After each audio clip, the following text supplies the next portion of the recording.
birileri organize mi yani? Sayın Valim, Başkanım.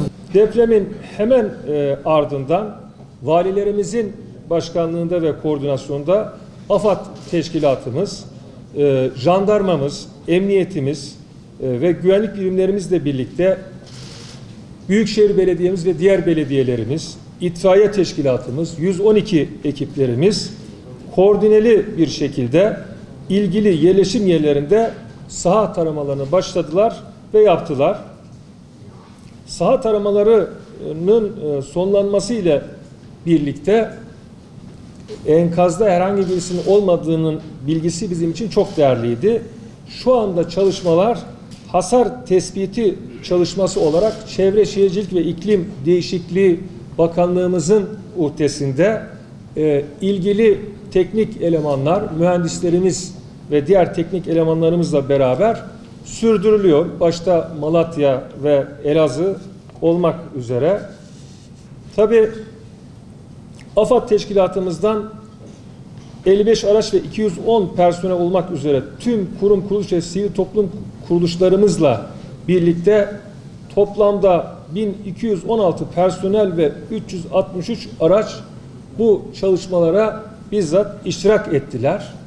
Tabi bu depremden sonra en büyük 3.3 olmak üzere 200'ün üzerinde artçı depremde meydana geldiğini de ifade etmeliyim. Yine değerli arkadaşlar, Sağlık Bakanlığımızdan alınan bilgiye göre Malatya'da 55, Elazığ'da 111, Adıyaman'da 18, Diyarbakır'da 19, Şanlıurfa'da 37, Kahramanmaraş'ta 3 ve Erzincan'da 6 olmak üzere toplam 249 vatandaşımız etkilendi. Yani kendileri daha çok korku ve panikten dolayı, yani herhangi bir enkazda kalma filan gibi öyle çok ağır bir tablo olmadığını rahatlıkla söyleyebiliriz. Malatya'da 2 vatandaşımız, az önce Sayın Valimiz ifade ettiler. Elazığ'da 8 vatandaşımız kontrol maksatlı olarak tedavileri hastanelere de devam ediyor. Bu arada Kızılay'ımız hem Malatya'da hem de Elazığ'da yaklaşık 12.000 kişilik yemek hizmetini arzu ettiği takdirde vermeye devam ediyorlar. Bu arada değerli basın mensuplarımız, yine bugün Sivas ilimizde de saat 11.29 ve 11.39'da 10 dakika arayla 4.7 ve 4.1 büyüklüklerinde 2 deprem meydana geldi. AFAD ve ilgili kurumlarımızın ekipleri tarafından Sivas merkezde Hacı Ali, Saklı, Barçın, Akpınar, Ağılkaya köyleriyle Hafik, Kangal, Zara ve Suşehir ilçeleri başta olmak üzere etkilenen tüm ilçelerimizde tarama çalışmaları yapıldı ve şu ana kadar şükrolsun gelen ihbarlar daha çok korkudan dolayı panik havasından kaynaklı 15 ihbar olduğunu görüyoruz. Yine tıpkı Malatya'da olduğu gibi Sivas'ta da saha taramaları, hasar tespit çalışmalarımız da devam ediyor. Ben yine Sivas'ta da depremden etkilenen bütün vatandaşlarımız her birine ayrı ayrı geçmiş olsun dileklerimizi iletiyorum.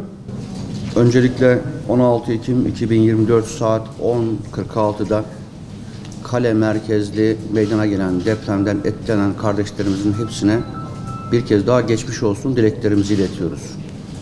Şu an için hastanede yatan 2 tane kardeşimiz bulunuyor. Bir tanesi yüksekten atlamak suretiyle bacak ve bel bölgesinde kırılma mevcut olan bir kardeşimiz. Diğeri de bir kerpiç duvarın yıkılması sonucunda ayağında oluşan rahatsızlık vesilesiyle hastanede tedavileri devam ediyor. Bunun dışında şu anda ilimizde sağlık kuruluşlarında bulunan herhangi bir yaralımız bulunmuyor. Yaralılarımıza da acil şifalar diliyoruz. Ve Allah'a hamdolsun ki depremin ilimizde meydana gelen büyüklüğe rağmen herhangi bir büyük yıkıma ve can kaybına sebebiyet vermemesi de bizim için büyük bir sevinç kaynağı olmuştur. Bu anlamda özellikle İçişleri Bakanımız, AFAD Başkanımız tüm ekibiyle, Çevre Şehircilik Bakanımız yine tüm ekipleriyle süratle buraya ekipleri intikal ettirmiş ve çalışmalarımıza başlamış bulunuyoruz. Eğitim kurumlarımızın tamamına yönelik olarak başta gözlemsel, daha sonra da yine teknik elemanlarımızca Milli Eğitim'e bağlı 471 resmi binada inceleme yapılmış ve sıva dökülmeleri gibi çok yüzeysel, boya badanıyla giderilebilecek 21 okulumuzda bir onarım ihtiyacı doğmuştur. Dolayısıyla şu anda da yine bu çalışmamız akşam saatleri itibariyle tamamlanacaktır. Bu nedenle özellikle çocuklarımızın psikolojisini düşünerek boyalarını, badanlarını yaptıktan sonra bu 21 okulumuzun eğitim, öğretime devam etmesini arzu ediyoruz. Dolayısıyla Valiliğimiz, Milli Eğitim Müdürlüğümüz yarın ve hafta sonu bu okullarımızdaki eksikleri tamamlayacaktır. Bu nedenle şu an için 21 okulumuzda bir gün süreyle daha eğitim ve öğretime ara vermeyi planlıyoruz. Hasar tespit çalışmalarında da yine hızlı bir şekilde çalışmamız devam ediyor ve 28 ekip 56 teknik personelle şu anda saha çalışmalarımıza devam ediyoruz.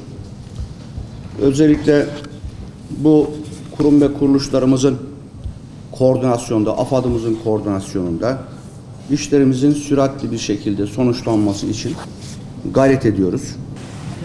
Serkan abi seni bekliyoruz abi.